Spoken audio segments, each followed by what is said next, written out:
Did everyone just hear what the wisdom that Benji just dropped on you? That was the golden nugget, is that interest rates will have a 5 handle on it the second the spread drops out, regardless of what's happening with the Fed.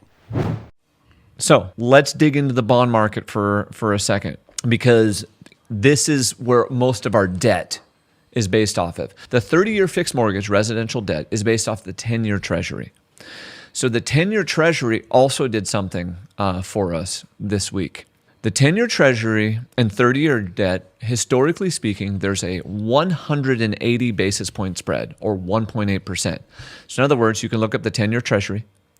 You can take that number and add 1.8%, or 180 basis points, and that's what 30-year debt usually is. However, because of the risk in the mortgage market right now, the spread is much higher. It's like 2.8, 280 basis points.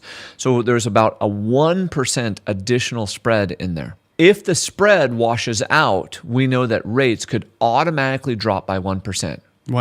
When the spread drops out, when the risk... Without the Fed dropping the rate. Thank you. Exactly. Without the Fed dropping the rate. And right now the rate for mortgages is at 7.5? No, we're at 6.8.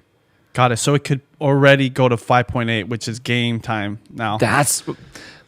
Did everyone just hear what the wisdom that Benji just dropped on you? That was the golden nugget, is that interest rates will have a 5 handle on it the second the spread drops out, regardless of what's happening with the Fed. But then if the Fed drops it, then we're almost below 5?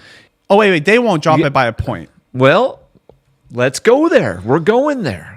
Yes, you are absolutely correct. Low 5s, high 4s is within our sights, most likely in the next 12 to 16 months, year and a half, with what we're seeing and with what looks like will be the presidential candidate. How that will happen is that the spread has already started crushing itself. The spread right now is 2.6. So the banks are already starting to pull some of that spread out. See, when there's confidence, they lower that spread. And as soon as the Fed starts dropping rates, the banks will start competing. Now, when we talk about the Fed dropping rates and we talk about a cut, we're generally talking about a 1/4 point cut. So in the Fed's projections at the FOMC meeting minutes, they projected 3 rate cuts this year. 3 rate cuts would be a total of 0.75, or 3/4 of a percentage But point. highly likely not going to happen, or you're saying it is? My feeling, this is a total feeling, this is a guess, and also a hope. I hope they ignore September.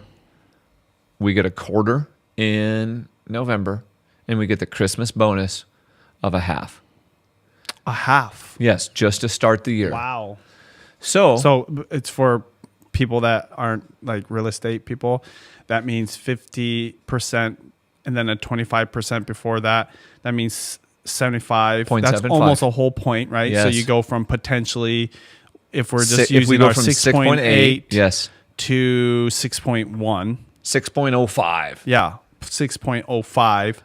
And then that's on top of the natural lowering of the rates by the banks because of confidence. But I don't think the bank part will start until next year. Got it. Okay. However, hear what Benji just said. You go from 6.8 to 6.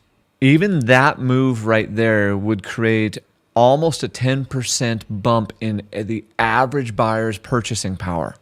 What it's setting us up for is this is setting us up for an unbelievably crazy spring of 2025, where you see above average appreciation, because you may get multiple factors. A good stock market, inflation trending down, thank you God I've been a good boy, lower rates, and confidence that a president's going to change everything around. Those are multiple factors that support a stronger 2025 on a transaction basis and on an average price basis.